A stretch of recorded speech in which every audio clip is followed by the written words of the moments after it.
집합건물 해결사 멘토 전언진입니다. 여러분들 반갑습니다.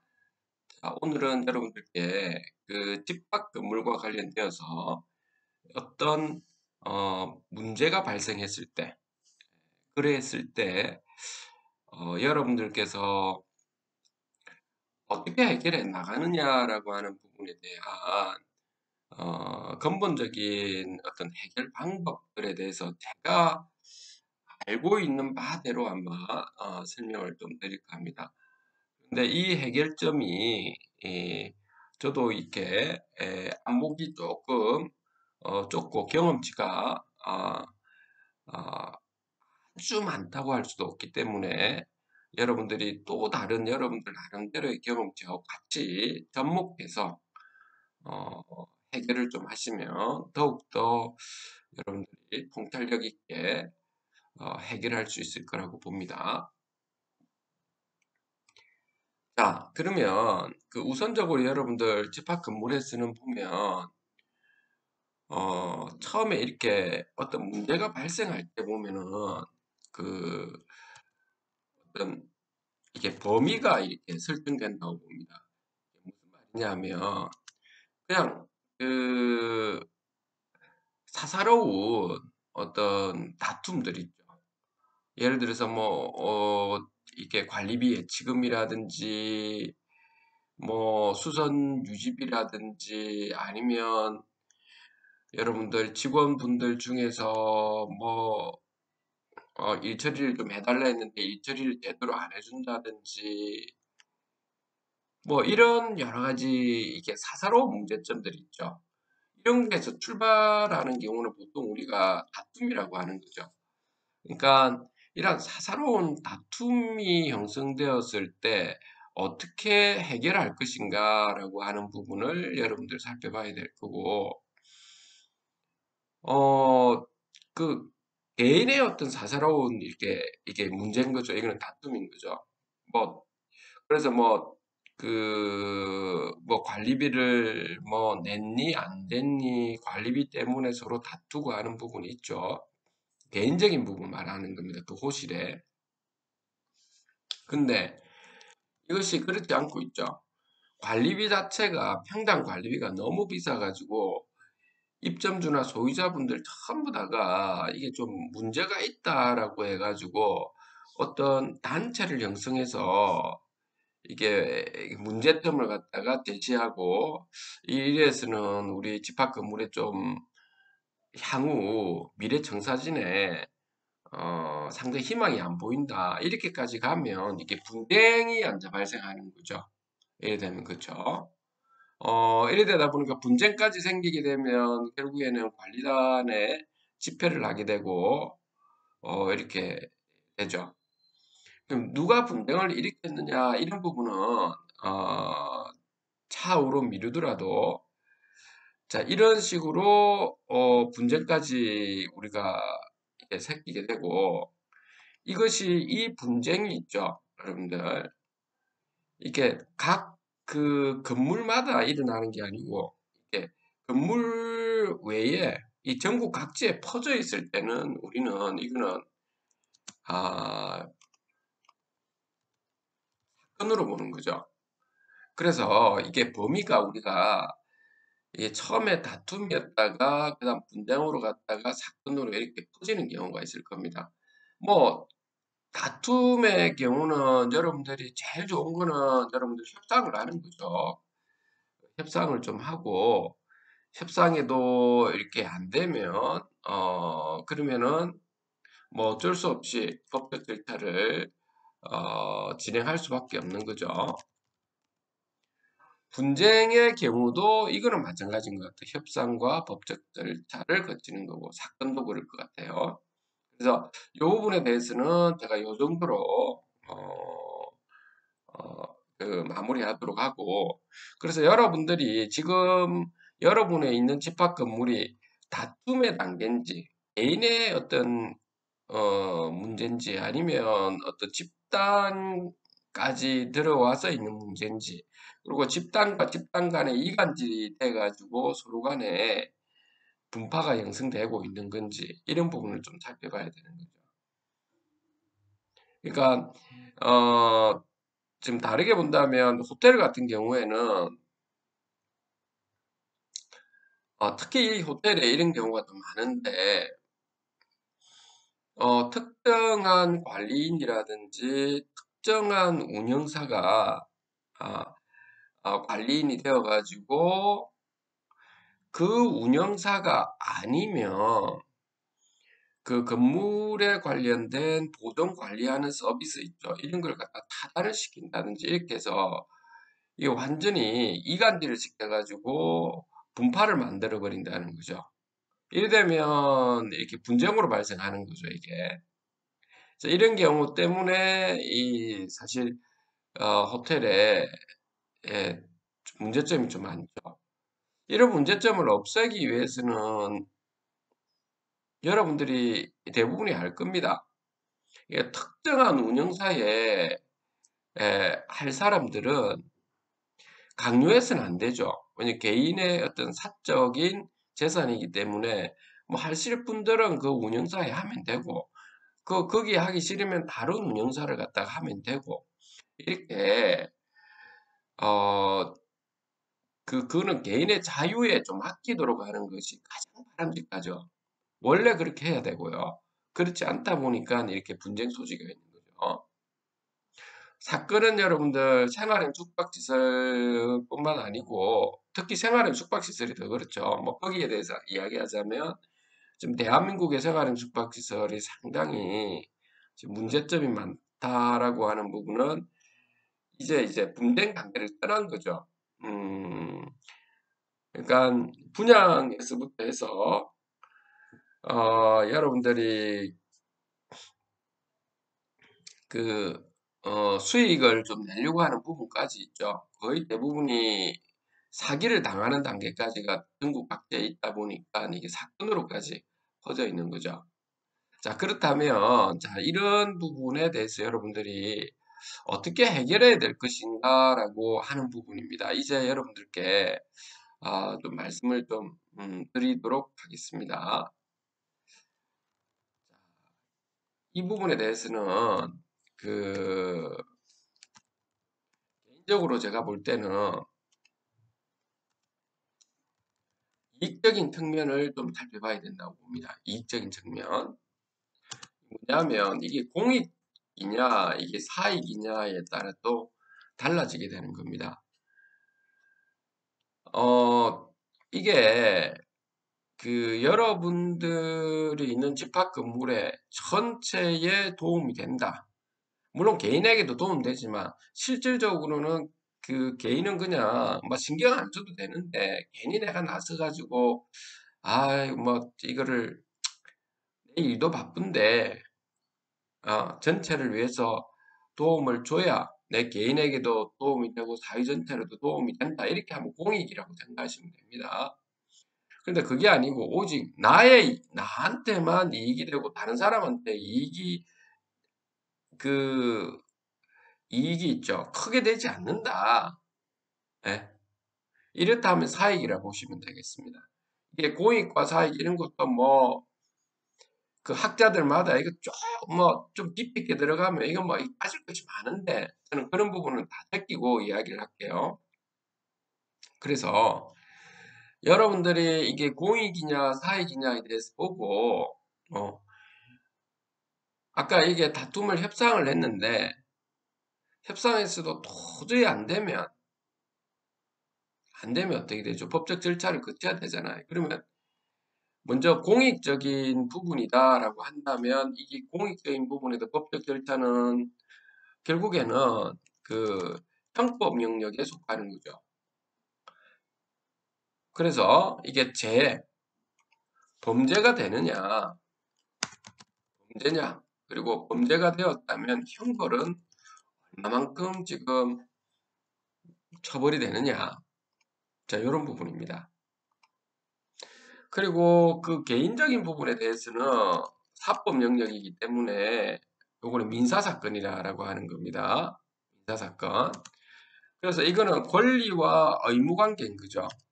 권리와 의무 관계인 것이고, 이 권리와 의무 관계에 대해서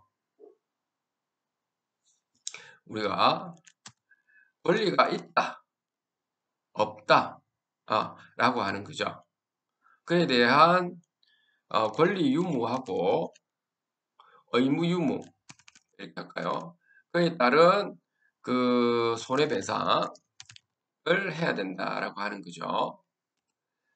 자, 이런 부분이 이렇게 차이점이 있는 거죠. 그런데 우리가 형법에서도 보면 또는 사법에서도 이건 마찬가지인데 이게 그 형법 같은 경우는 반드시 있죠. 이게 공익적 측면으로 들어갔다고 합시다. 그런데 이게 범죄가 된다라고 했을 때 이게 범죄에 해당하는 입증이 반드시 들어가야 되죠. 이 범죄에 대한 구성 요건이 되는지 입증을 하셔야 된다는 겁니다. 형벌은 있죠. 판사가 하는 거니까 여러분들은 이 부분에서 입증을 해야 된다는 겁니다. 자, 입증이라는 것은 이게 개연성이 아니고 있죠. 개연성이 아닌 확실하게 이게 공익에 피해를 준 경우여야 됩니다. 그러니까 어떤 직접적으로 여러분들이 그 어떤 카메라를 통해 가지고 직접 이제 그 현장을 직접 목격한 거를 찍었다든지 증거 자료가 있어야 된다는 겁니다. 또는 서류가 분명히 있다든지 이런 것들을 이야기하는 거죠. 그래서 대표적으로 여러분들 예를 들어 본다면 그 공용 부분을 무단훼손하는 경우가 있겠죠. 그거는 여러분들 재물손괴죄에 속하는 거죠. 재물손괴. 그러면 이 재물손괴에 대해서 입증을 해야 되는 거죠. 입증. 그쵸? 여기 적을까요? 재물손괴에 대해서 입증을 해야 되는 거죠.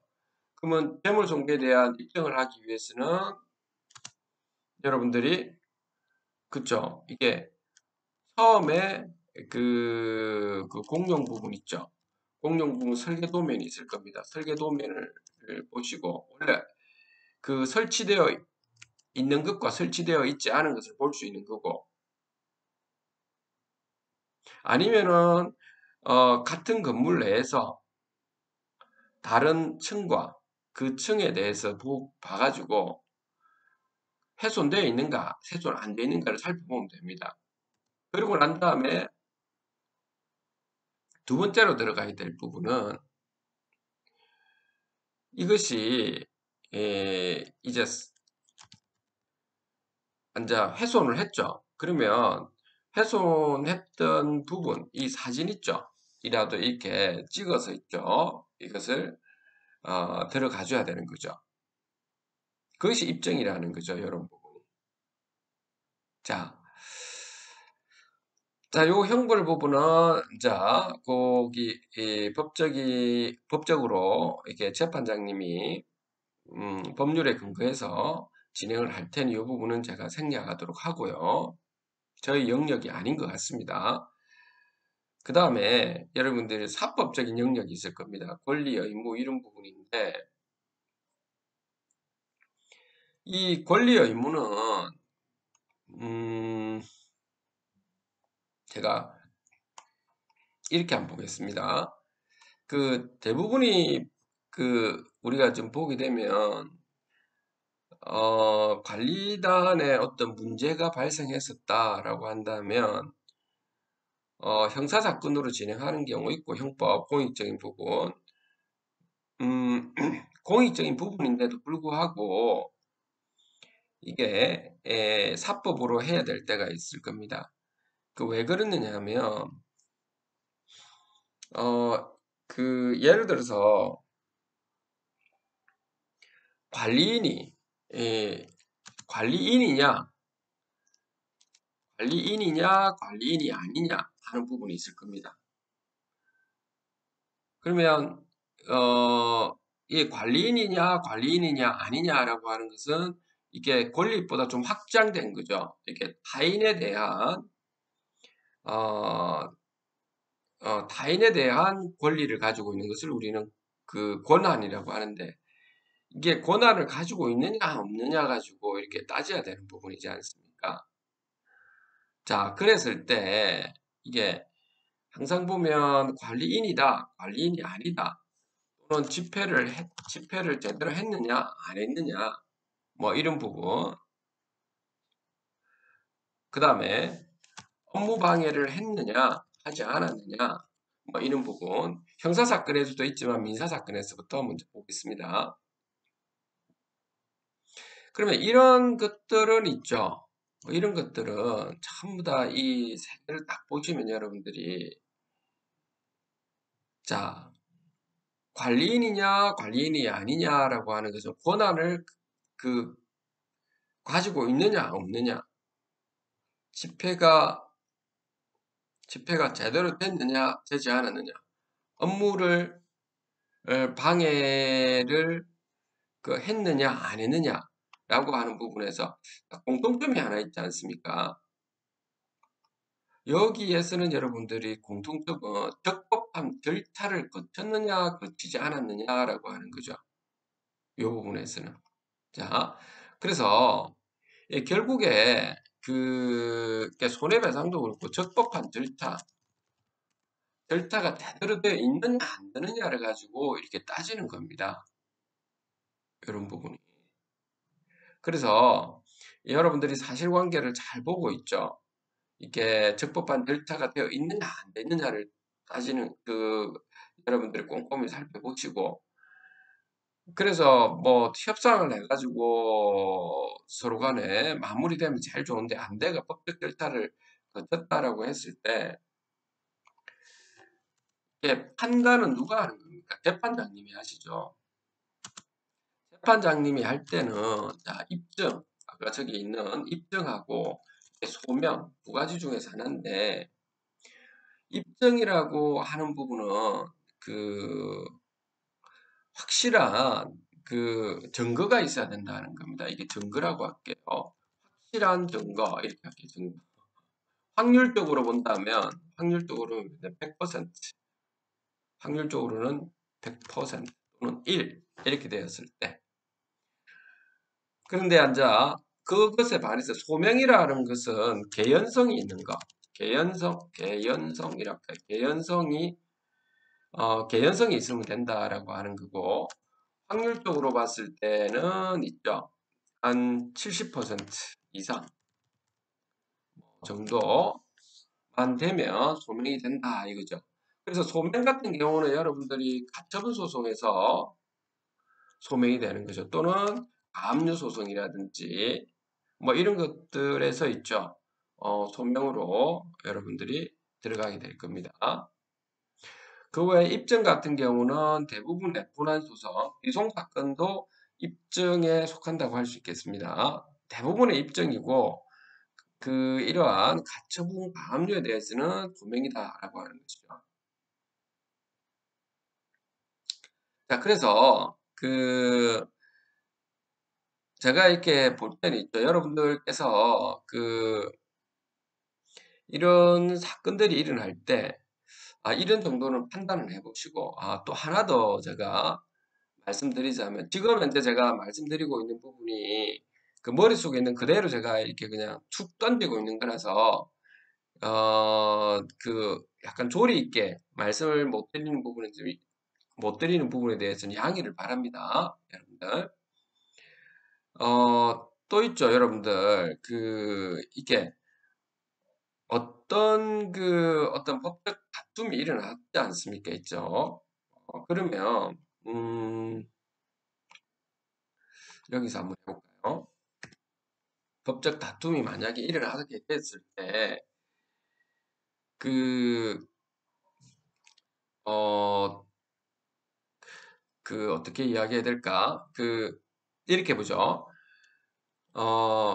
이 사건이 어떤 문제에 대한 이 부분이, 에, 앞으로 어떻게 흘러가겠는가라고 하는 겁니다. 이게 발생해서 종료까지 있죠. 어떤 식으로 있죠. 이게 변화가 일어나느냐. 아,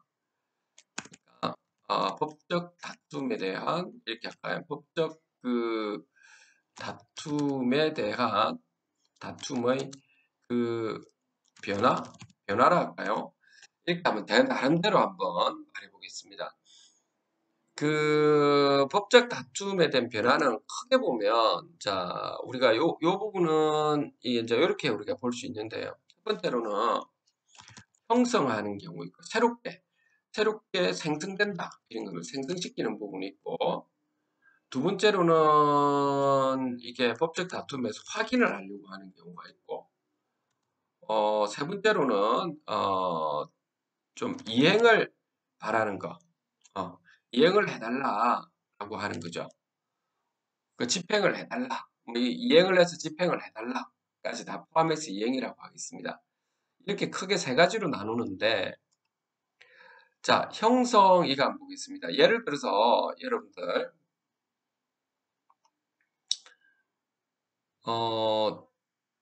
이런 걸 한번 볼까요? 업무방해, 방해 금지 가처분을 내린다 했을 때,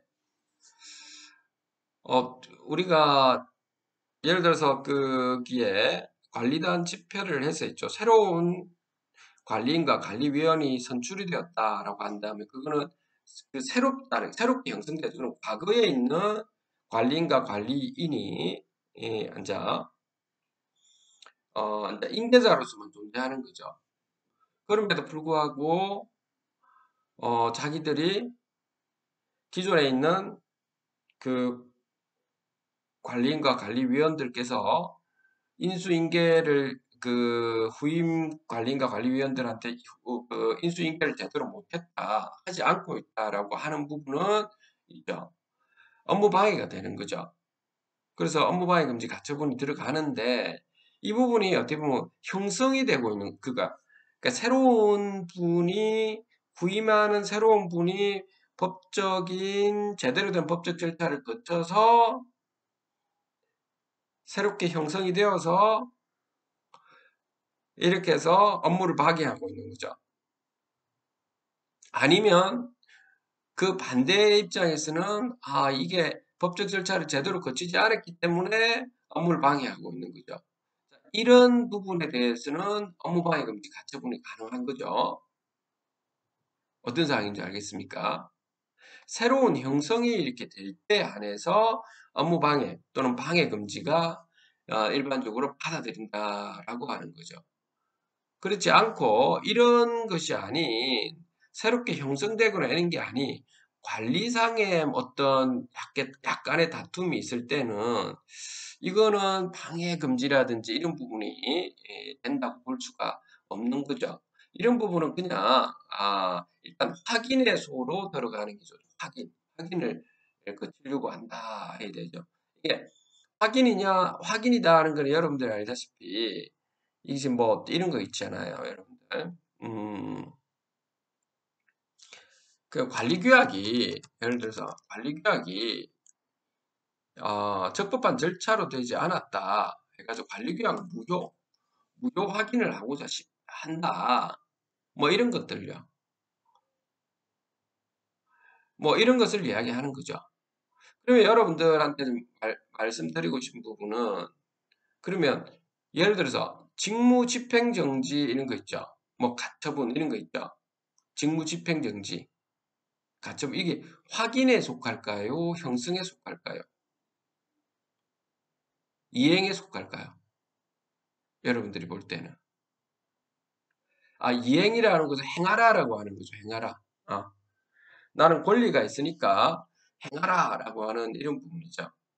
예를 돈을 안 준다든지 임대차 계약을 했는데 돈을 안 주고 했을 때 예를 들어 이제 돈을 달라라고 하는 뭐 이런 것들을 우리는 이행이라고 하는 거죠. 그리고 아까 지금 말했던 다시 본론 돌아가서 직무집행정지 같은 경우는 이 세 가지 중에서 어떤 것 같습니까? 사실 직무집행정지도 형성에 속하는 거죠. 왜냐하면 자 이게 집행정지하는 게 이행이 아닌가 이렇게 생각할 수도 있고 집행이니까 이렇게 볼 수도 있어 보이는데 본질적으로 여러분들이 잘 보시면 결국 직무집행정지 뭐 가처분이라든지 이런 부분이 들어가는 거는 어떤 겁니까? 결국에 일단 그 집회가 적법하게 했느냐 안 했느냐라고 하는 거거든요. 그래서 적법하게 했다라고 한다면 적법하게 했다면 관리인 후임 관리인이 되는 거고 또는 관리위원 되는 거고 그렇지 않다면 있죠. 그렇지 않다면 이런 적법하지 않기 때문에 그 전임 관리인이나 관리위원이 그냥 그대로 존속하는 거죠. 자, 그래서 이런 부분도 형성에 속하는 거라고 볼 수가 있는 거죠. 형성에. 그래서 결국 이런 걸 따지는 거는 뭘 가지고 따지는 겁니까? 적법하냐, 적법하지 않느냐 가지고 이렇게 따지는 거죠. 집회 절차를 말하는 겁니다. 아까 말했던 이게 절차상의 문제라고 하는 절차상입니다. 확인 같은 경우도 여러분들 어떻습니까? 확인 같은 경우도. 확인도 어떻게 보면 절차상의 문제인 거죠. 이 부분도. 어, 절차를 제대로 이행했느냐, 안 했느냐라고 하는 거죠. 그래서, 이게 규약 자체가 무효다, 아니다라고 하는 것을 보려고 하는 거죠. 그런데 이게 이행 같은 경우는 뭐 그런 것보다는 여러분들이 많이 들어보셨을 겁니다. 채무 불이행했다든지 채무를 그 뭐 불이행이나 채무 불이행이라고 하는 것은 그 계약 관계 있죠. 계약 관계에서 보통 예, 일을 하는 거죠. 그래서 어떤 곳에서 보니까 호텔에서 보면 멘토님 이게 제그 운영사와 저희가 또는 그 시행사와 저희가 계약을 했는데 어, 근데 계약 관계가 너무 좀 문제점이 많습니다. 그래서 우리 그 소유자분들이 피해가 이만저만이 아닙니다. 계약을 해지할 수 있겠습니까? 라고 계약은 해지는 할 수 있습니다. 해지는 할 수 있다는 거죠. 자, 그러면 계약을 해지하게 되면 그분들이 책임이 져야 될 부분이 있죠. 계약을 해지했기 때문에 그에 따른 손해배상이 들어가는 거죠. 이제 이런 부분이 있다는 겁니다. 그거는 그래서 협상을 잘 해야 되겠죠. 두 번째로는 채무불이행 말고 불법행위. 아예 요거는 계약관계가 아니고 이게 법률에 상위법에 위반된 이러한 경우입니다. 불법행위로 인해서 그러니까 손해가 발생한 경우도 있죠. 자, 그래서 제가 어떤 말씀을 드리려고 한 거냐면 여러분들한테 음, 결국에 있죠. 우리가 지금 따져봐야 될 부분은 뭐냐면 어, 그, 이, 여기는 좀 잘못 엮어졌네요. 어, 우리가 지금 따져봐야 될 부분은 결국에 그,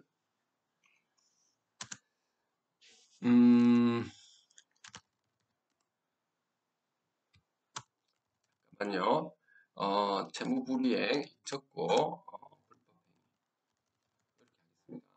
우리가 좀 따져봐야 될 부분이 이렇게 전체적으로 제가 이렇게 한번 제 나름대로 그냥 머릿속에 있는 것을 여러분들한테 말씀드렸는데 어, 지금 이런 여러분들이 있는 그 곳에 집합 건물들에서 개인의 어떤 다툼인지 아니면 집단 간에 이 있는 집합 건물에서 서로의 어떤 뭐 분파가 만들어지고 하는 분쟁에 있는 것인지 아니면 어떤 이것이 여러분들이 공익적 목적에서 뭐 국토교통부라든지 아니면 청와대라든지 그 국민주문고를 통해서 공익적 목적에서 대한민국의 그 집합 건물로 의 어떤 문제점을 해결하려고 하는 이게 사건으로 보는 건지 이런 부분을 여러분들이 잘 한번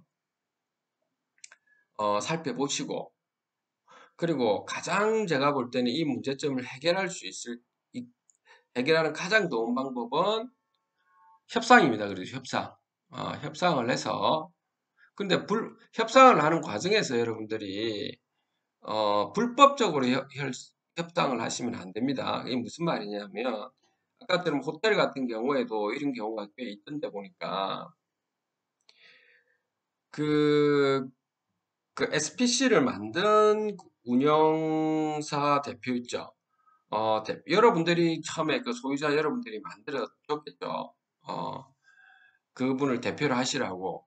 근데 그분이, 결국에 그 운영사가, 지금 보니까, 뭐, 운영사가 예를 들어서 막 떡고물을 좀 많이 던져주는 거죠. 그러니까는 많은 사람들이, 이 운영사가 별로 안 좋다. 쟤한테 우리 수익 구조도 안 좋고, 제대로 이렇게 뭐 마케팅 전략도 모르고, 막 이런 부분 때문에 투덜투덜거려가지고, 개인적으로 이제 계약 해지를 막 하잖아요.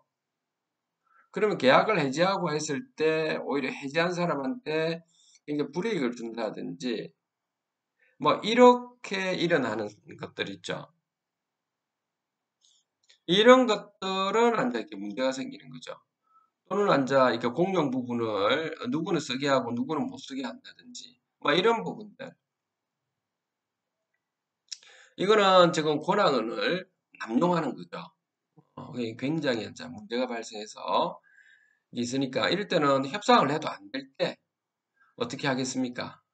그러니까 아까 말했던 이런 것들을 하는 거죠. 결국에는 법적 절차를 거칠 수밖에 없는 거고 최악의 상황인 거죠. 어떻게 보면. 근데 법적 절차를 거칠 때 여러분들한테 꼭 제가 당부드렸다시피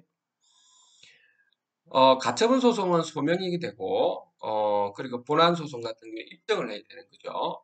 근데 소명을 한다 하더라도 형성의 다시 말해서 긴급성을 요하는 거죠. 형성이라는 부분은 새롭게 이렇게 새로운 어떤 권한을 가지게 된다는 거죠.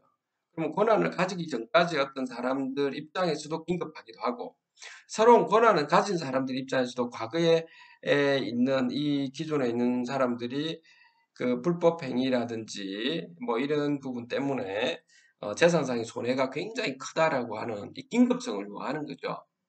그래서 형성에 해당하는 부분의 판단을 보시고 여러분들이 가처분 가압류를 하셔야 된다라고 하는 겁니다. 뭐 재산 같은 경우도 예를 들어서 뭐 가압류도 마찬가지지 않습니까?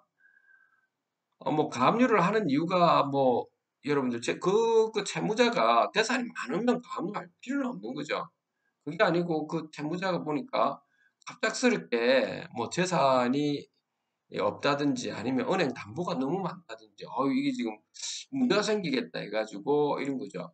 그럼 나중에 되면 이 재산이 갑자기 없어져 버리면 사라져 버리면 이게 큰일 나는 거죠. 파산 신청이라든지 회생 신청 들어가면 형성이 되는 거죠. 새로운 형성 관계가 일어나는 거죠. 이때 여러분들이 가처분과 압류가 지금 들어간다. 이 사실은 좀 알아두시면 하는 부분입니다. 그 다음 확인이냐 이행이냐 이런 부분입니다. 그래서 오늘 여러분들께 좀 단시간에 걸쳐서 말씀을 드렸는데 제가 약간 서툴더라도 이해를 해주시려더라도 이런 부분 전체 흐름은 여러분들이 꼭 여러분들이 보시고 그리고 어떤 사건을 여러분들이 접근해 보시면 훨씬 더 수월하게 여러분들이 보실 수 있을 겁니다. 자, 장기간에 걸쳐서 여러분들이 이거 시청을 해주셔서 감사드리면 33분이네요, 벌써. 자, 오늘 여기까지 여러분들하고 하도록 하겠습니다. 집합건물 해결사면도 전언진이었습니다. 감사합니다.